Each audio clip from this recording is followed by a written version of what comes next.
Bonjour à tous. La paracha de cette semaine, paracha de Vayeshev, raconte l'histoire de Jacob, avec son fils Joseph, et ainsi toutes les autres 12 tribus. La paracha commence par Vayeshev Yaakov Beretz Canaan. Yaakov s'installa dans les terres de Canaan, Beretz Migoréa vivent dans les terres des habitations de ses pères.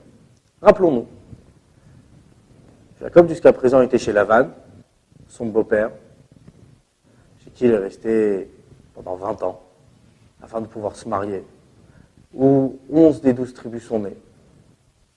Quitte Lavan, où son temps là-bas n'était pas très agréable non plus. Sur la route, son 12e fils né, Binyamin, Benjamin. Son épouse, Rachel, meurt, et donc avance, et en fin de compte va rejoindre la terre de Canaan, va rejoindre la terre de ses pères. Jacob a eu énormément d'épreuves.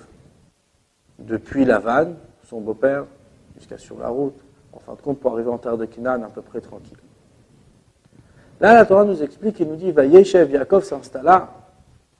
Les commentaires de Rashi expliquent que Bikesh Yaakov Leshev Beshalva, Yaakov a voulu s'installer tranquillement, a voulu être apaisé, a eu beaucoup d'épreuves, beaucoup de souffrances, a voulu s'apaiser, a voulu être apaisé, a voulu être tranquille.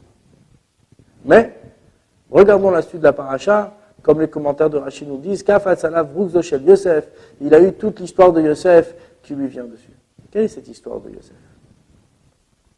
En effet, par la suite de la paracha, on retrouve une dispute qu'il y a entre Joseph et ses frères, et en fin de compte, il se fait vendre en tant qu'esclave et quitte son père. Son père, ne sachant pas où il se trouve, pensait que son fils était mort, et donc va être en deuil, va prendre le deuil jusqu'à ce qu'il retrouve son fils. Yosef, comme la paracha nous l'indique, était le fils préféré de Yaakov. Et donc le deuil que Yaakov prend est énorme. A perdu son fils aimé, son fils préféré, son fils de son épouse Rachel qui vient de décéder. Et Dieu dit à Yaakov, ainsi nos sages disent, tu veux être apaisé, tu veux être tranquille, c'est pas le moment. Un tzaddik, un juste, n'est pas tranquille dans ce monde. Un tzaddik, un juste, a une mission à faire sur terre. Il est tranquille, il est apaisé, là-haut, au Gan Eden, au paradis. Il est apaisé quand il est auprès de Dieu et étudie la Torah. Venez, Enem, Izi, Vashrina, et profite de tous les rayons de la divinité. Sur terre, un juste n'est pas tranquille. Et donc, toi, Yaakov, tu veux être tranquille, tu veux être apaisé. Non. On te met l'histoire de ton fils Yosef, ton fils préféré, tout d'un coup va disparaître. Ton fils Yosef va être vendu en Égypte. On pourrait se poser la question, quand même, qu'est-ce que Yaakov a demandé tellement? A énormément souffert, a eu énormément d'épreuves.